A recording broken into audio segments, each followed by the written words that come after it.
Welcome to Lunch Break at the Ann Arbor News, where we analyze the day's news and go behind the scenes with a reporter who wrote one of the day's biggest stories. I am Stephanie Murray, and today I'm joined by Ann Arbor News business editor Mary McDonough. Thanks for joining us, Mary. You're welcome.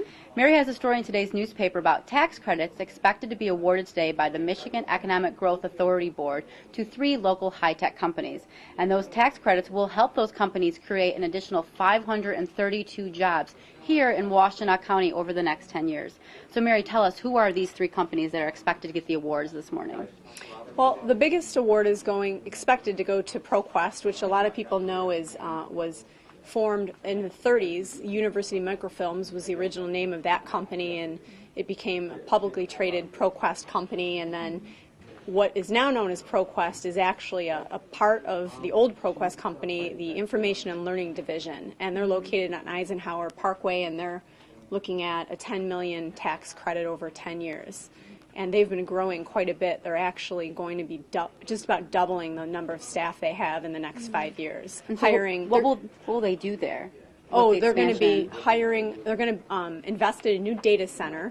They're going to be hiring software developers, marketing people, and they are a digital archiving company, so they provide digital content to libraries and schools and the medical industries.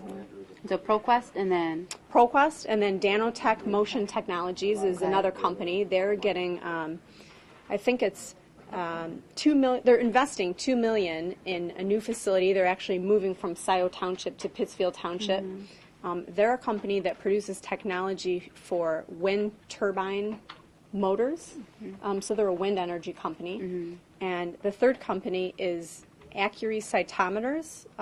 That's a company that's developed a really small cellular research tool, really small and really inexpensive compared to the larger tool that researchers use now. So they're looking to commercialize that in 2008. So part of getting these tax credits is always that the companies are promising to grow and invest here in Michigan. When you were interviewing them yesterday, did it come across that they had anticipated possibly moving to another state if they didn't get these tax credits? It did, yeah. They, companies will often say this as a way to get the tax credits, although in this case, at least 2 of the companies were actually looking at other states.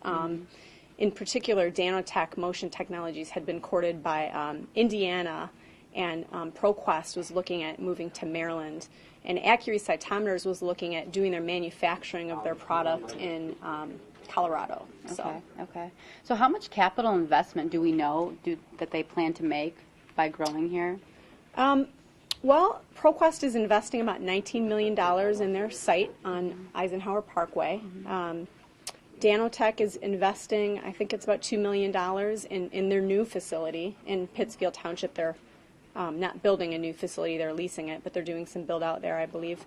And then Accuray Cytometers is about a $2 million capital investment also. And we know that the jobs that they'll be creating, the more than 500 jobs, will create annual wages of between about $47,000 and more than $90,000.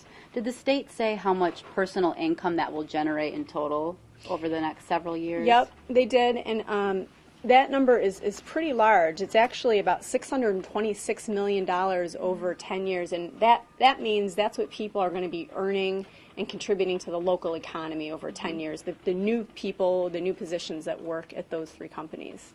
So it's pretty significant. And ProQuest is interesting because of all the headlines it's made this year, but also Danotech I found really interesting because they're going from 14 people and going to add more than 140. That's huge. Yep, and they're going to be hiring engineers and manufacturing people as well. Okay.